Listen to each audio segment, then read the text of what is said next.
I'm Nancy Halverson with MRI Network. Thank you for tuning in to our July 2020 Influencer Live session featuring one of talent access industry's most dominant performers, Sharon Hulce. Sharon is the president and CEO of Employment Resource Group, ERG, an MRI Network member and recipient of the 2019 MRI Person of the Year for her contributions.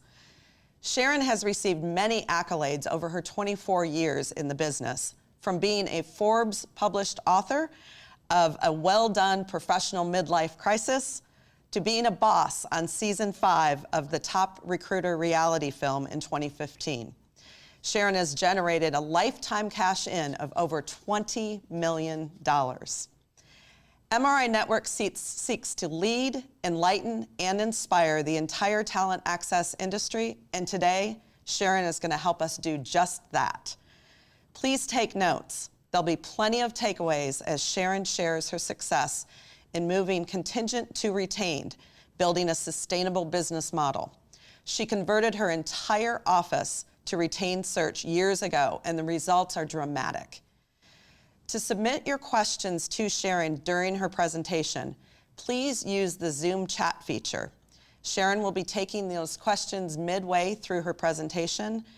Submit questions as they come to mind. Sharon, I'm turning it over to you, my friend. Good morning, everybody. Wow, look at all these faces. I love it. This is fun. So I'm going to share, obviously, one of the topics that I'm probably the most passionate about. And I'm passionate about it because I lived this whole journey. I started in the business in 1996. I hate saying that out loud because it makes me feel old. 25 years next year. So started in 1996, and I started with another MRI office. I ultimately bought my practice when he retired, but started with another MRI office. And it was a very traditional MRI office. Got a guy, want a guy. I remember walking in my first day and he says, okay, we got to figure out what your desk specialty will be. And I had been working for a women's clothing company. And I said, well, I'll be honest with you. I don't really care what my specialty is as long as it doesn't have anything to do with women. Because for the last 9 years, all I've done is dealt with high maintenance women. So if it could be male dominated, I'd really appreciate that. And he said, how about construction? That'll work. I get to flirt and BS with guys all day long, and they're going to pay me money to do it. I love it. So that's how I chose my desk specialty. That's the honest answer. And my first 6 months, between my personality and a really hot market, I built 507. So basically, I knew I had found my life's vocation, which was awesome. So fast forward 7 years, did all of that. And I'll be honest with you, I really struggled with the transactional nature of the business. 3 people for 3 companies, 3 companies for 3 people. And I knew in my heart that people got jobs because of the resume, but they would lose those jobs because they didn't fit the culture of the organization. So while the headpiece worked, the culture or the technical side and the person, what they were looking for, the heart piece wasn't working for me. And I knew that I had to do this business in a different way. So ultimately, I bought my practice and started Employment Resource Group. I did that in 2002. And then I got really snotty and bullish and said, you know what? I've worked really hard. I had billed pretty close to almost $1 million every year. So I had run a pretty good practice, started on my own, and then kind of year 2 and 3, started adding a project coordinator. And I just said, you know what? I'm not working for free anymore. I'm just not. And anybody on here who knows me, and most of you do, I am stubborn as hell. Unless I make a decision, I'm all in, man. I am not going to do it. And I never worked a contingent search since then, other than an MPC 1 contract type thing. So here was my value proposition, or what I said to the client. So of course I started with the established desk, and I said, listen, you guys change your value proposition all the time. So I'm changing mine. You know I'm good at this. You know I've provided you great talent. So my expectation is that I can change my value proposition, and we're going to do this in a way that really is going to understand culture, and I'm going to spend time inside your doors, and we're going to do this in a different way. And I think I'm really smart, and I lost my top 3 clients. So out of $1 million desk, it was about $400,000 that went away overnight. And I have a brand new business. And, you know, I went home and I was sitting there thinking, okay, I either made the stupidest move I've ever made in my life or the best one. And I will tell you now, 18 years later, it was the best one. Because what it did is it firmly planted in everyone's mind how if they were going to work with Employment Resource Group, how they were going to work with us. And the reality was, you know, all three of them came back within 3 months. They couldn't get the caliber of candidates. Nobody was taking the time to really understand culture, and it all just worked. Now I'm going to share with you during these times how I would start to approach getting retained, because going all in COVID may be a little more challenging than it was back, because the market was pretty good back then. So I knew that I could find other business to replace what I had lost, although you never want to lose customer, right? So the picture that was just up there, that's the team at ERG, and obviously every single one of them plays a really significant role in doing retained work. So what we did right. So in thinking about this presentation and kind of unpacking it for each of you on where do we start, what does the presentation look like, and then what does the end game look like? I think there's a few things that in the beginning, I would tell you we did right that are must do, can't fail if you're going to do retained work.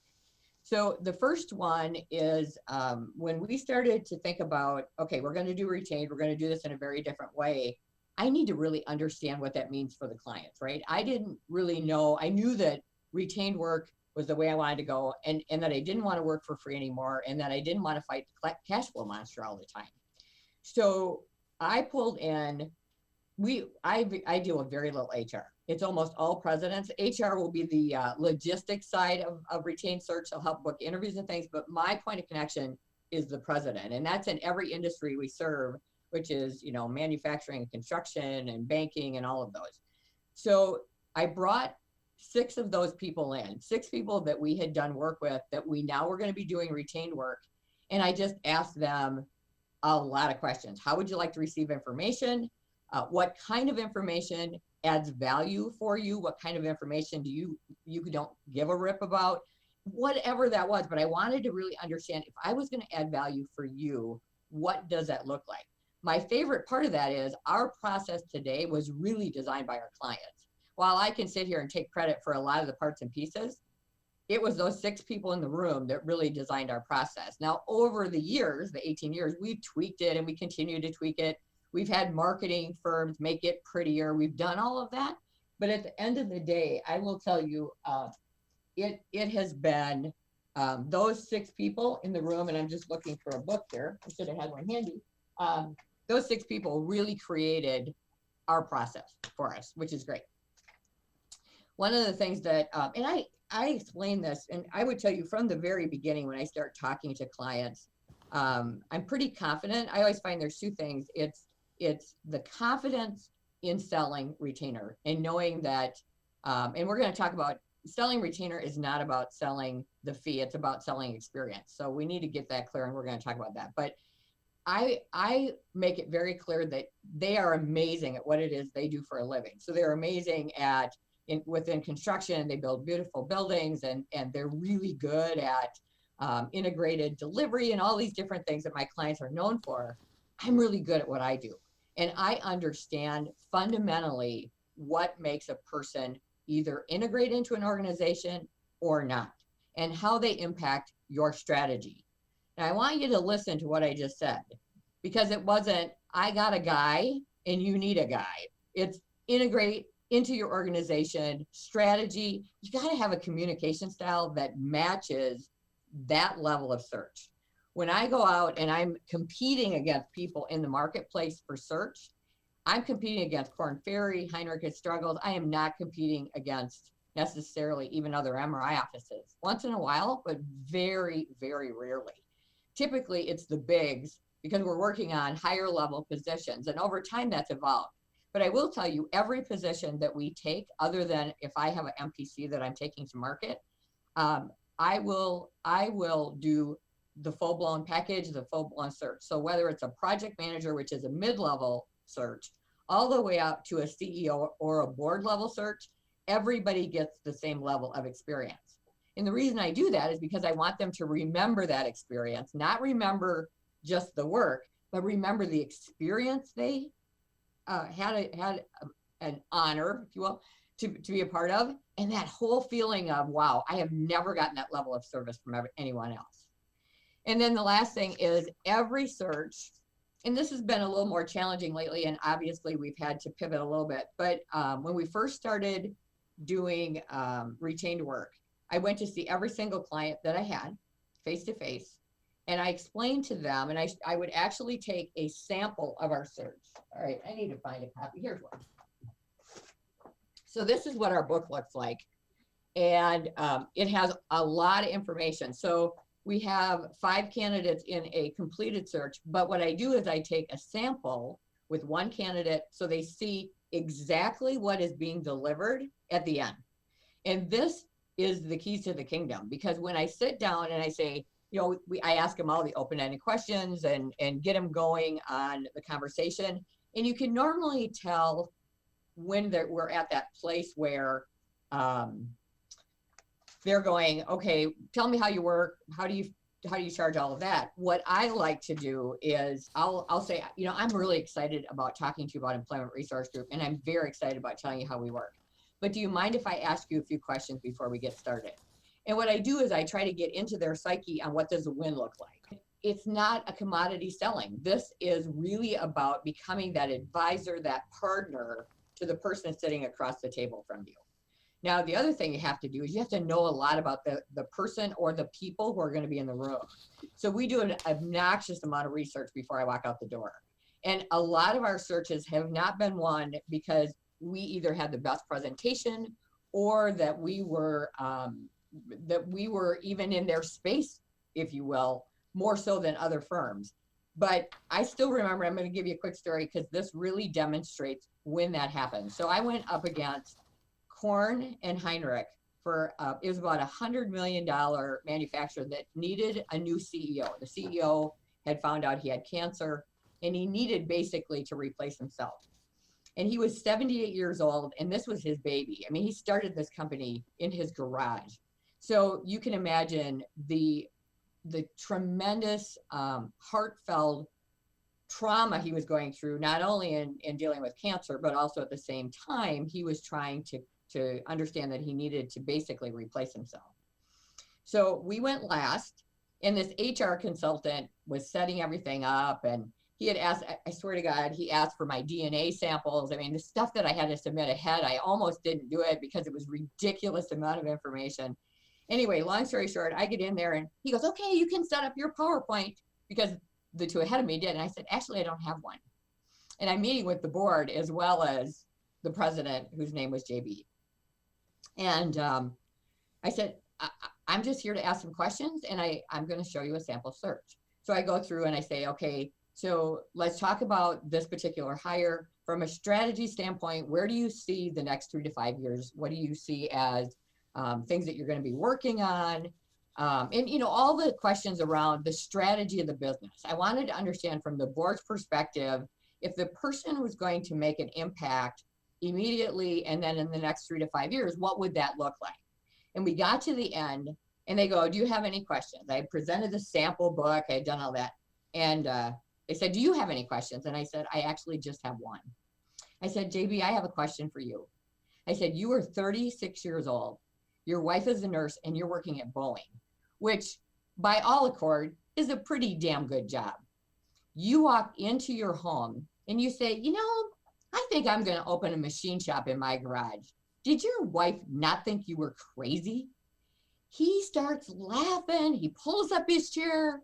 Honey, have I got a story for you? And he tells me this story, right? And I learned so much about him. The HR consultant walks me out and he says, well, we're going to decide as a board. You'll probably hear from us within a couple weeks. I walk down the stairs. I go to get in my car and my cell phone rings. And I could tell the guy was mad.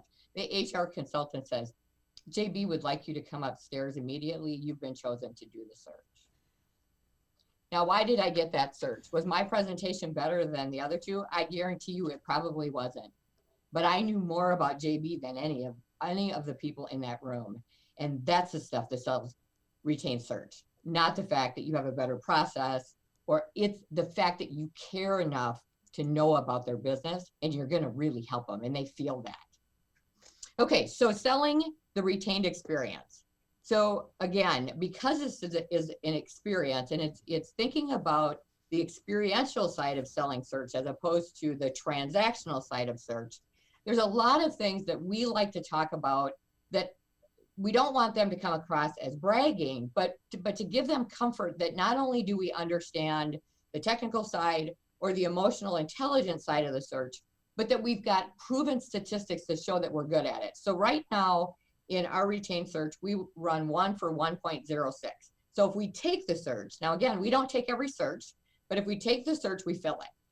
Now, the 1.06 is somebody walked in off the street and it was the perfect person and they love them and they're going to hire them.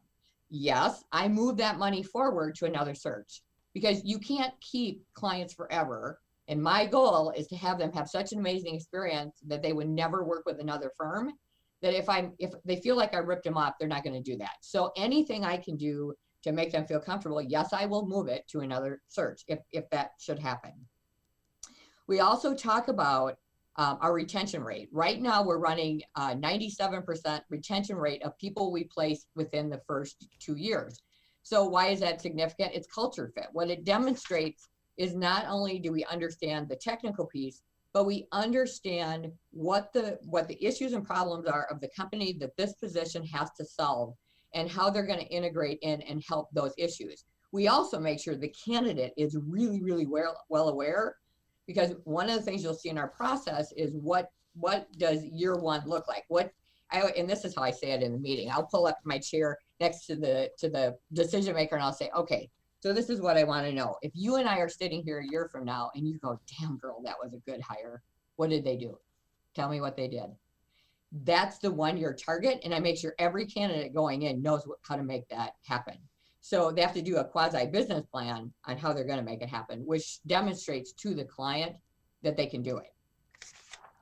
All right, quick synopsis. There's a ton of information I'm going to share on process, but are there any questions at this point before I jump into some specifics on process? As a reminder, put your questions in chat. Sharon, I have one I'd like to ask. Your closing ratio is amazing. So talk to us about how you go about declining searches. You must have searches that you're declining from time to time. Well, I'll tell you 2 things. So yes, we do decline some searches, but right now it's hard to decline searches, right? Let's be real. We're just like happy to have work. But what we don't do is we never give up. And part of what people will say is they hate retained work because you can't walk away from it. By the time we've done all of our due diligence, again, remember, we spend time inside their doors. We've done a complete white sheet, which you're going to see a sample of. We've talked about the issues and challenges of the company. We've talked about the strategy. We know that even though it could be an incredibly difficult search, somewhere we will be able to fill that search. We try to get from ground zero to shortlist within 6 weeks. Sometimes it takes 12. Sometimes they're just a bitch, and it is what it is. But why our closing ratio is what it is because we are relentless to not give up. And our clients appreciate that. Got it. Thanks. Mm-hmm. Another question from Todd Hansen. I absolutely love your focus on culture fit. How do you go about really understanding what the culture is within a company? Yeah, thanks, Todd. So I would tell you it is the unseen things that you have to be so good at listening and watching.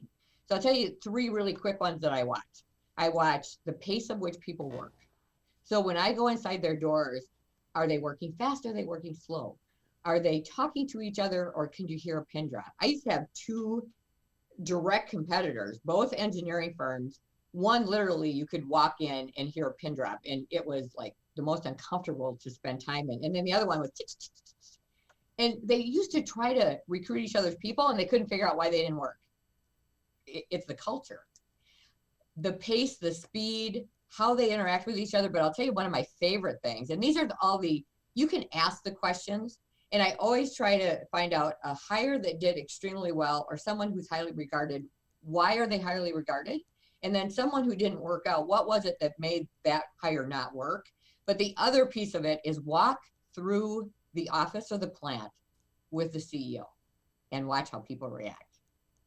If they do that, that's very telling, isn't it? Versus, hey, Mike, hey, Mike, hey, Mike. Or does the CEO know their names? I mean, I had one CEO, $800 million company. On his desk was this thick a book, was every employee's picture, their husband or wife's name, their children's names. And he would walk through and say, how is Betty doing? She feeling better? I'm like, how the hell do you remember all that? And he said, I study it every night. It was amazing. What do you think the culture was like? Amazing, because he cared. So doing that also, so it's not just the obvious stuff, but it's also that things that they're not ever going to tell you, but that you can observe that'll really give you a sense of the culture. And obviously, the longer you work with someone, the more you get their culture. And I'm very candid with candidates. You know, I've got one client. It's not my decision to pick their culture, right? And I've got one client. It's a female CEO, and let's face it, she can be kind of bitchy. And I'm pretty honest about what I say is she gets incredibly passionate because she's held every role within the company. So it is critically important that you understand she's not being mean. She's just incredibly passionate about making sure that it is done the way that will serve the customers in the best way possible.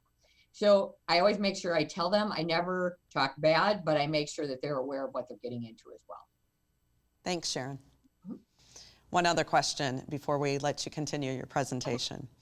What if the client asks you for a contingent search, but with exclusivity? Would you take it if it's a strong search, or do you always require money up front? So here's what I would tell you. I would tell you I probably get that request one every 1,000 maybe. And here's why, and we'll get there. So I'm not going to not answer this question. I'm just going to answer it later.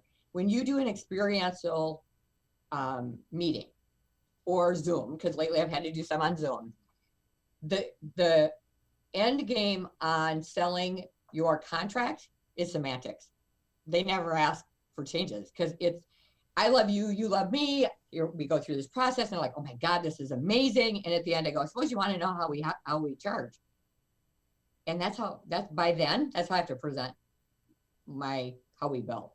Because I built such rapport, I know so much about the organization. They figured out that I spent the time to really understand not just about their company, but about their personal story. The more information I can know about each person personally, the easier it is for me to connect. Like right now, I'll tell you the newest thing I've done. I really try to figure out if people like to read. And most CEOs are pretty well read and they love to read. And every one of my presentations the same way. I'll go, I can't help but tell you that in looking at your company information and your personal information, I saw that you like to read. I happen to just have written a book with Forbes and I want to give you a signed copy. I hope you enjoy it. Let me know what you think of it. And that's how I end it.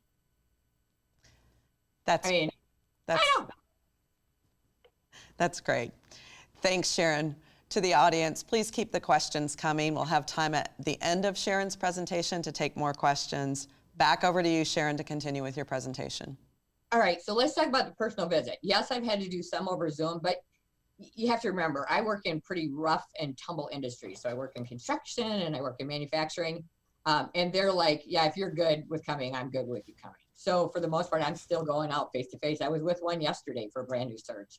I asked them if they want me to wear a mask. I asked them if, we can social distance, but I want them to feel comfortable with me as well. And if all the other firms are going in and I'm not, so I try to do whatever makes them comfortable.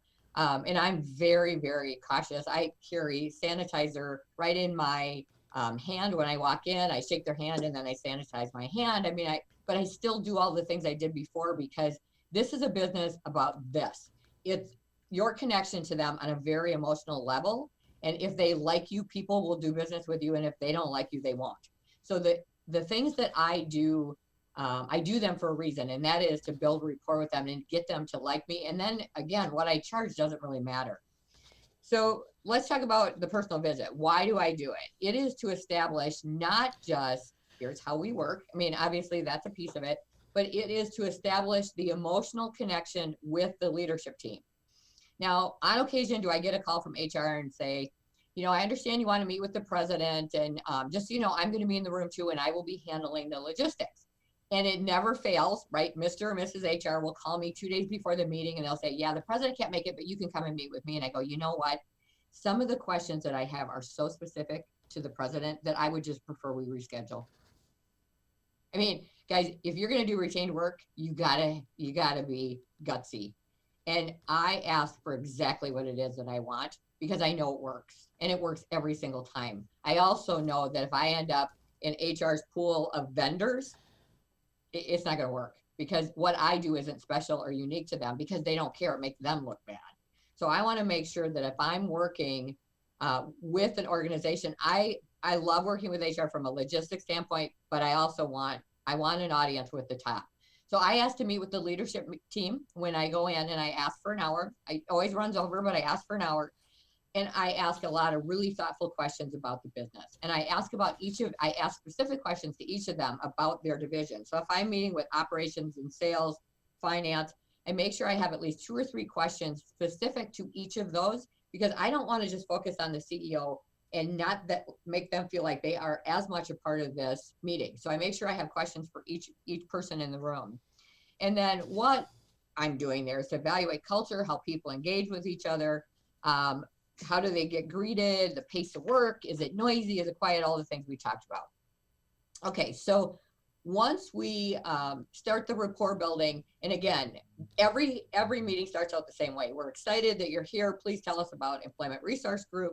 And I say, I'm super excited to tell you about ERG, but do you mind if I ask a few questions before we get started? I go through that, I show them the presentation, and within our presentation, we have a white sheet. And the white sheet has some information in it that is I call it our target, because they give you really shitty job descriptions, right? I mean, they do this, and then they do this, and they do that, and they don't really tell you what the win is. So they're great. So I'm like, guys, we're going to do a white sheet, because I really need to know what the win is, so that my target and your target are exactly the same. And I make them sign off on it. So they can't come back to me and say, that's not what we said. I have it in front of me, right? So here's what I get on the white sheet. What are the must-have characteristics that if the person is going to hit it out of the park, you have to have? And I do tell them that I will knock people out if they do not have the must-have characteristics, with one exception. And this is probably most prevalent in our construction space. There are a lot of really wonderful men and women, mostly men, who for years and years and years have been very successful in construction, but they did not get a degree. But they've got 25 or 30 years of experience, and they're amazing at what they do. And most people will put at least a bachelor's degree as a must-have. So I tell them this: rather than violate your must-have, if I love this person, I'm going to push them forward, and you're going to decide. I'm going to tell you what it is I love about him. I'm going to tell you what it is that I think makes him qualified to make my short list. And then if you still tell me no, I will eliminate them. So I don't play the bad guy on that. And most times if I push back and I say, I love them, and here's why, they'll let me put them on the list. Desired characteristics. So that's things that would be nice to have, but if they don't have it, it's not a knockout. So for me, what that does, so I will interview, my team interviews first round, and we'll interview anywhere from 20 to 50 people on a search. We go in the boardroom, we'll lay them all out, all the resumes, and I usually pick 15 to 20 that I interview. So we call the recruiter interview the good cop interview. Then mama comes in, and I do the bad cop interview. And I make sure they can hit the 1-year goal, and I make sure they understand the strategy. I make sure they have the must-haves and the desires. And we actually do a scorecard against all of that for the client. And I'm very honest. If somebody's a little bit light on something, I color code it yellow versus green. So I'm very candid, and I'll tell them about that when I meet face-to-face to present shortlists. And we'll talk about that in a minute. Other competencies are all the things that they want to put on the must-haves and desires that would make the shortlist incredibly long. That's pride, hustle, passion, desire, work ethic, all the stuff our moms and dads taught us. We got to put it somewhere, right? So they feel comfortable. We get all the soft stuff. So I put it under other competencies, so we really can define what does the heart piece look like for their organization. So that's usually, quite frankly, the longest section, because it's all the stuff that makes them feel heard on the culture piece. Success factors. So the success factors are two things. In 6 months, if the person is tracking to success, what does that look like? And at 1 year, what do you need them to accomplish? So yesterday I'm sitting with this new client and I said to them, we had our first meeting. I went against another firm. They chose us. I went back to do the white sheet and I said, okay, so we're sitting here a year from now and you are totally ecstatic with what that person did. What is it? And he goes, 1 million in sales. I got it. So my vetting will be, tell me how you're going to hit $1 million in sales. And then I'm going to make them do a plan before they go in that meeting. So the top 5 will go in with a plan on how they're going to hit $1 million. So I already have 5 people who are going to look good. Why are they going to look good? Because I know what the win is. Because my client told me what the win was.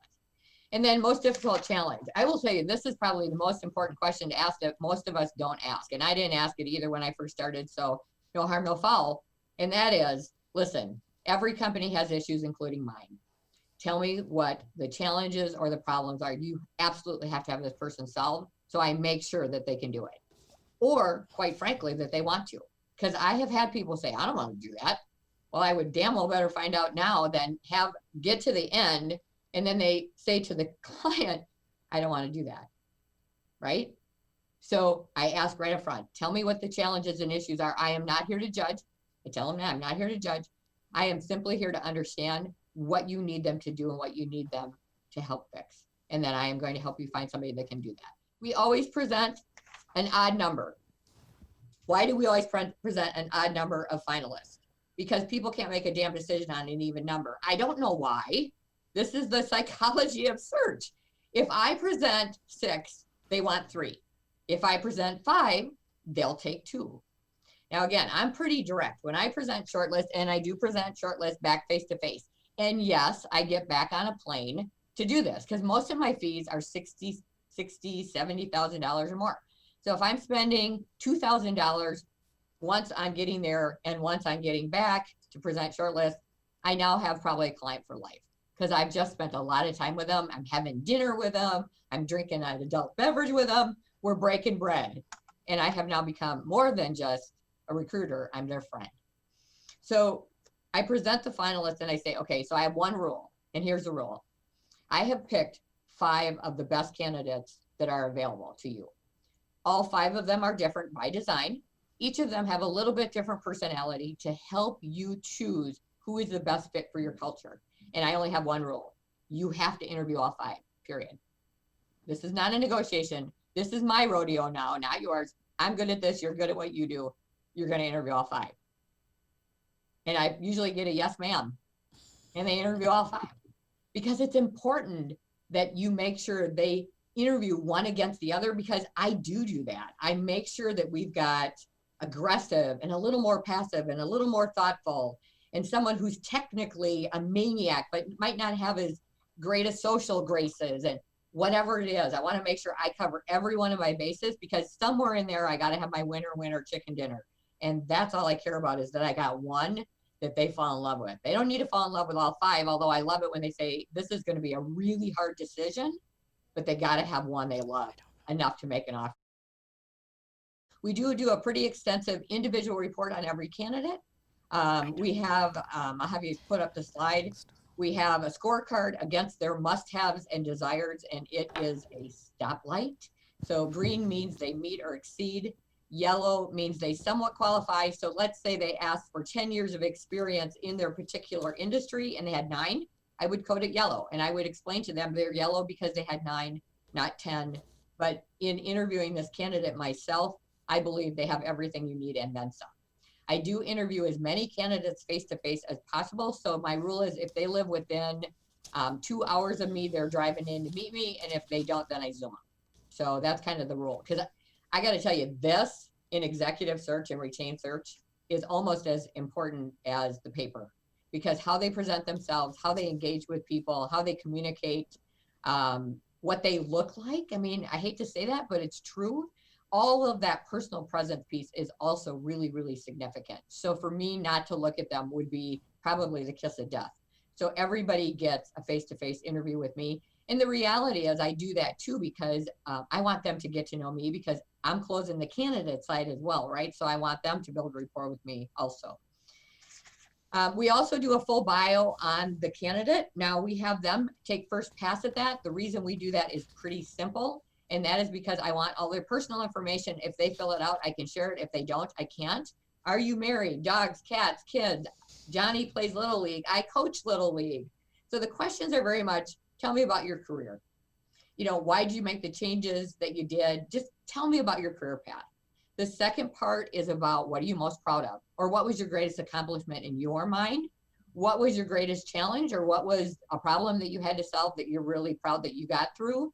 Are you involved in your community? What do you do to give back? Because people want to hire people who are not selfish or egotistical. They want to hire people who give back. So I want to know, are you involved in United Way? Are you involved in any activities? And sometimes people travel and they can't be, and that's okay too. But I want to know if they're involved. A lot of times there's a really strong sense of commonality.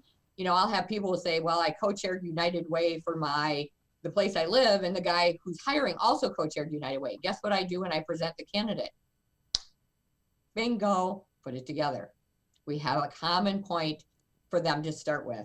And then the last part is all the personal stuff, dogs, cats, kids, they don't, and I tell everybody, the reason we do that is simple. You don't hire this, you hire all of it. So if you're going to hire the whole person, it's important that you know everything you're getting, including their life. So we share that. And the candidates know that we share it, and they know that they can tell me anything. And if there's something they don't want me to share, I won't share it. But one of the reasons I go out face-to-face to present shortlists is because I can tell them all the off-color stuff that I can't tell them in writing. They are diversity candidate. Whatever it is, right? They're approximately 45 years old. The things that are important for them to know, because it makes a difference to them, I will share that face-to-face. I just don't put it ever in writing. So I'll just tell them, here's why I think they're a great candidate. They got a long run ahead of them. They've got 20 years yet to work. They have great personal presence. They're attractive. They're smart. They're engaging. They have great eye contact. I tell them all that stuff because I looked at them. I talked to them myself. So I can share those things because I've done my due diligence. All right. The other thing that we try to do, so we do the search and we go present, and then we manage through the process. I take over once we have enough candidates that we feel like we're getting close to shortlist, then the ball gets passed to me. So it's like a football game. They throw the football down the field. I grab the ball and I run it over the end zone. So that's where I take over. I interview the finalists. I present the finalists. I take the client through the process of interviewing. Second round, we do a business plan with the two final candidates. They have to present, you have been awarded the presidency of this company. I want you to put together a 180 and 360-day plan of what your initial goals would be going into the organization. Everybody gets the same information if they request it. Sometimes they request financials, or they request a strategic plan or whatever. Everybody gets the same information. And they don't always know all the right answers, but I will tell you, I've sat through hundreds and hundreds of those, and it has never not been 100% obvious who should get that job. They just get it, and you can see that they get it. But it's important that we become more than just their recruiting firm. I love that I can be not only their recruiter, but their talent advisor. So I'm going to talk about some of the things that we add for services over time. So remember, we've been doing this 18 years. So this is not something you do overnight. It takes time to do this, but it's some of the things that, I'll be honest, rejuvenated my soul. I've been in search. Next year's my 25th year with MRI. And to me, search is search. I'm getting kind of tired of just doing search. So this rejuvenated my soul to be able to offer extra services, as well as be able to offer the book I wrote for candidates that are struggling as well. So we're going to talk about advisor added services. So the first thing that we do, so we have a card sort that we work on with leadership teams. One of the things that, and this is on the next slide. So one of the things that I have discovered, and you guys know this, you'll go into clients and their culture is really, really bad. And you know it's really bad. And you know it's bad because the leader doesn't get it. There can be some amazing people within the leadership team, but the leader themselves is pretty much a dictator. This is how to be done. This is what I want. And I know that in order for the organization to grow, we've got to really start to help that leader to understand that some of their style is what's holding the organization back. So over time, and I start to build rapport, and again, I've probably had a couple adult beverages and some dinner with this person. I'll say to them, we have this service that we offer. And what it is, it's a card sort. It is 30 values that are all 100% incredibly important for an organization.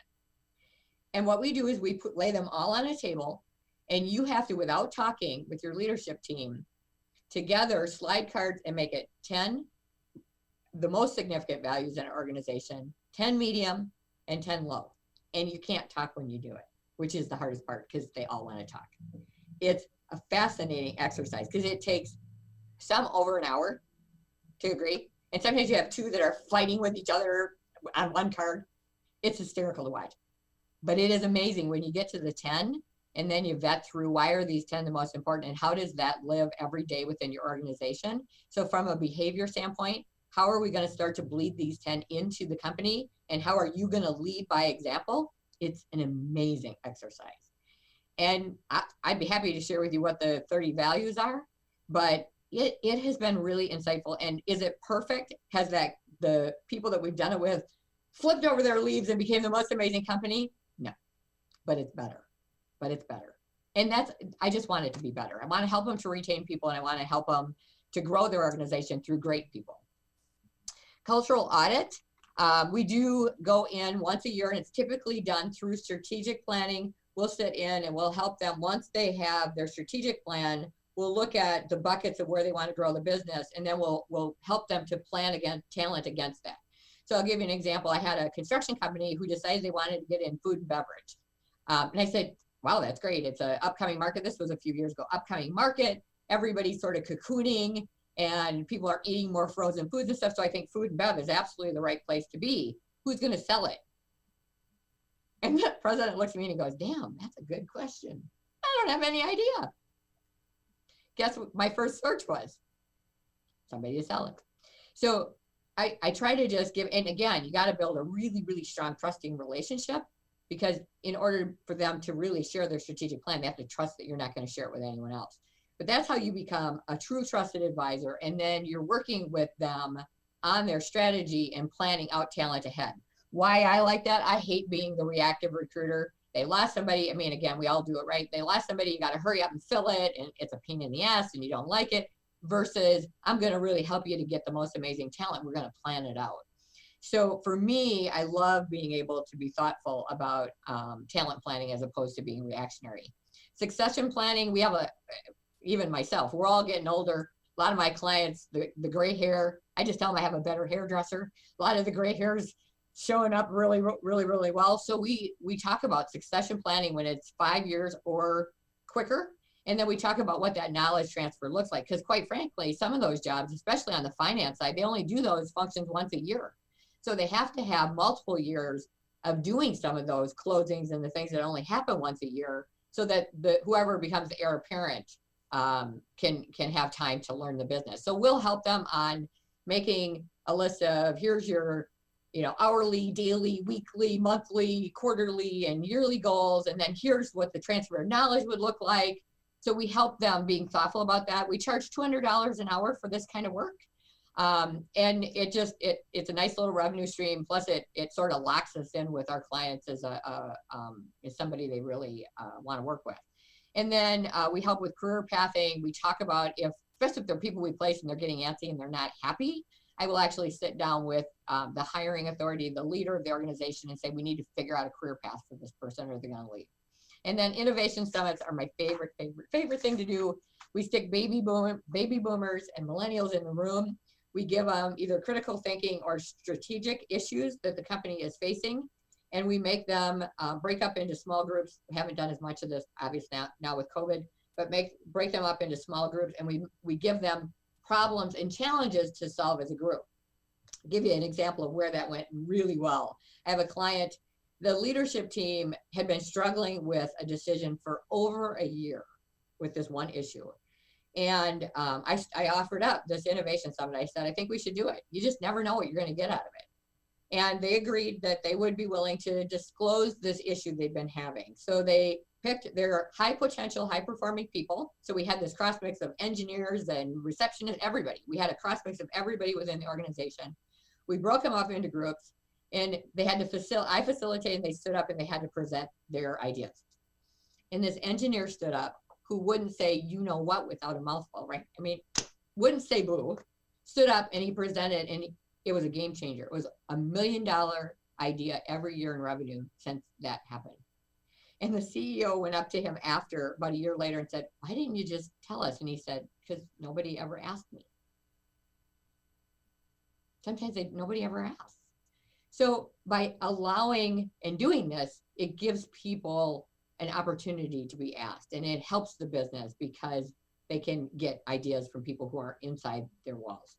My job isn't to come up with reasons for search, quite frankly.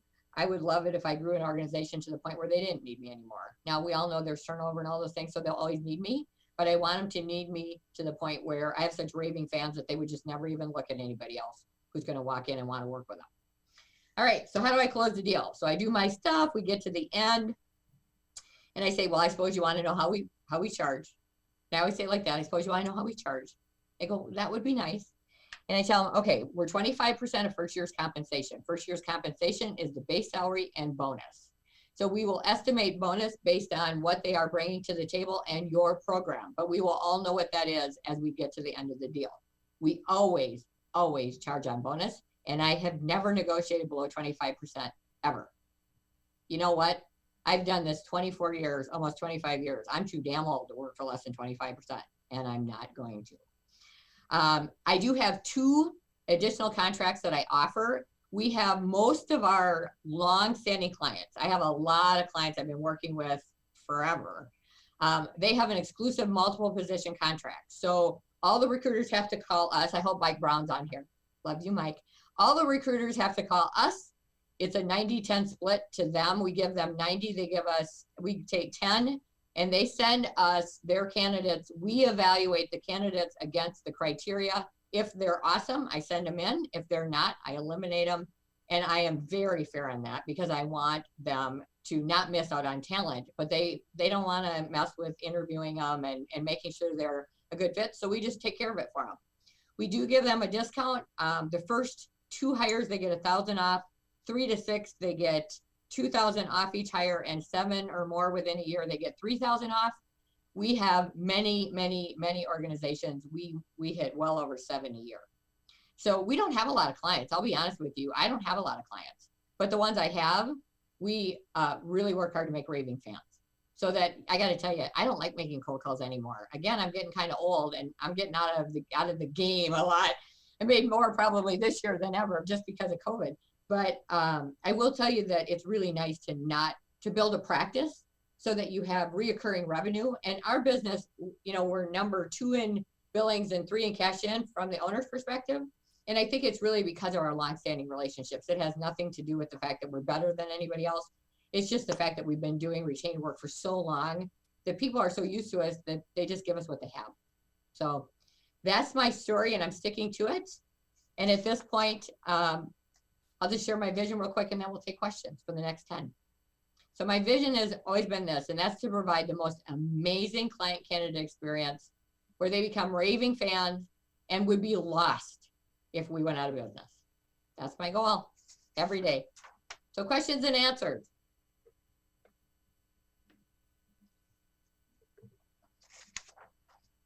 I think a powerful one is, how do you go about selling the experience if you're brand new to doing retained business?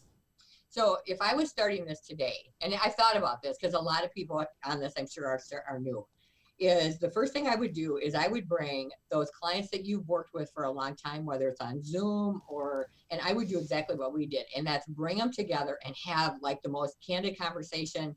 And it might hurt your feelings a little bit, but you got to say, what do we do really well? And what do I suck at?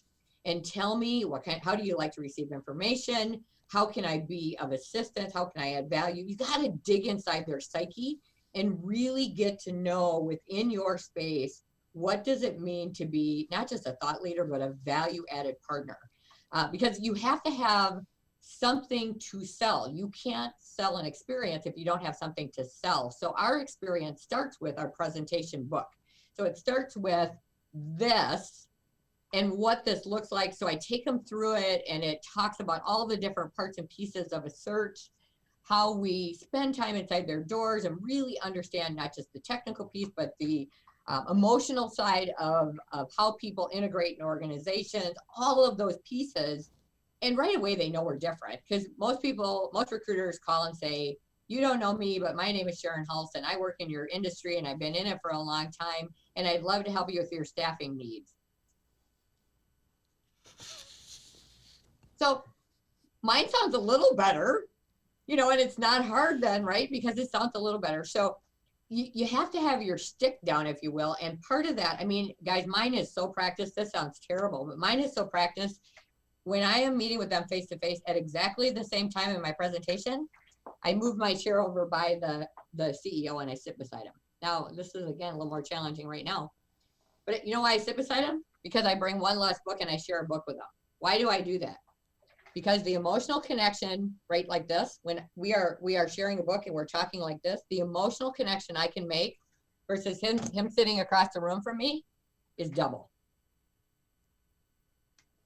This is a heart business. For some reason, we've made it a head business. It's a heart business. That makes sense. Great tip, Sharon. Another question that comes with a kudos is congratulations on your book. Do you feel that having a published book has added to your credibility with clients? Do you use the books with either the clients or the candidates? So it's done two things. First of all, absolutely. And I think, it was pricey to use Forbes as a publisher because of the marketing piece that you have to do. But having a Forbes written book, certainly, everybody knows Forbes, right? So that certainly gave credibility with the CEOs. All my clients got a book. They got a signed copy the minute. They had it they had it before Amazon had it. So all my clients got a copy. And then I wrote a very personal note about how their business has impacted my life. So everybody got a very personal note. I give every client, I go to see a new client. The guy yesterday, I said, Tim, I read online that you're a voracious reader. I hope you don't mind, but I wrote a book with Forbes and I'd love to give you a signed copy and I'd love to have you read it and let me know what you think. Please be candid. I'd love to hear what you think. On the candidate side, what we've been doing, because the book is written for people who get between 40 and 55, who from a million years have come to see me and say, Sharon, I really love what I do and I'm really good at it and I make great money, but I don't love how I'm doing it today. And I don't know that I fit the company I'm with anymore, but I don't know what to do about that. And they feel like they're the only person in the world that feels that way. And everybody feels that way at some point. So I send them a copy of the book or they buy a copy of the book. And then I take them, I have a workbook that goes with the book and I take them through the workbook. So they're ready, game day ready to be one of my candidates. If they become a candidate, there's no charge. If they don't, I charge them $200 an hour for consulting. So I've used it for both. That's great. Sharon, you've had such an amazing transition with your career in search. Great moves to the retained approach, certainly inspirational on the fun value-added services. I'm very curious, what's next? What's next for Sharon Hulce and her search firm? Yeah, that's a great question. Joe, you got any comments? So what's next for my search firm? So we have a lot of ideas. So I probably could almost promise you I will be writing another book. Although this book will really be focused on leaders who get above their skis and don't know what to do with it. How many of you have ever gotten to a point with your clients where they just look at you and say, I don't even know what to do. I just don't even know what to do. I'm so far over my skis right now, I don't even know what to do. So it'll be their stories about how they feel and what they've done and how we've tried to help. So I'm sure I'll write another book. But I would tell you that for me, it's really just listening. You have to get above the noise and really listen to what your clients want you to be that will add value. And if you can't really listen to your clients, you'll never know what's next. I don't care what it is, as long as it makes a difference in the lives of people that I work with. I'll figure that out. I don't necessarily have, I got a lot of ideas. I have more ideas than I ever have money or time. But I will figure out what it is. And I promise you that whatever you're doing, I'm going to be doing something completely different because that's what keeps me jazzed and excited about this business. That's a great tip to constantly reinvent yourself and how you approach business. Sharon, thank you for donating your time and wisdom today. Before we go, I suspect there's going to be several that would like to follow you on social media. Would you like to share your handles with the audience? Sure. Do I have to do that? I'm on LinkedIn, I'm on Facebook, I'm on Instagram. We'll make sure for all of you in attendance, there'll be a follow-up email that comes out. We'll ensure that that's on that follow-up email so you can watch Sharon in action. Sharon, people for that. Sharon, again, thank you so much. All of you that have joined us, we appreciate your attendance and amazing engagement. Be sure to also follow MRI Network on LinkedIn as we're constantly pushing out new content to lead, enlighten, and inspire the entire talent access industry. Our next session is with our very own MRI partner, Hunter Judson Jr. from the Judson Group, Grand Rapids, Michigan. Watch out for more information on timing for his session on both MRI Pulse and on MRI Network's LinkedIn page. On behalf of MRI Network, I'm Nancy Halverson.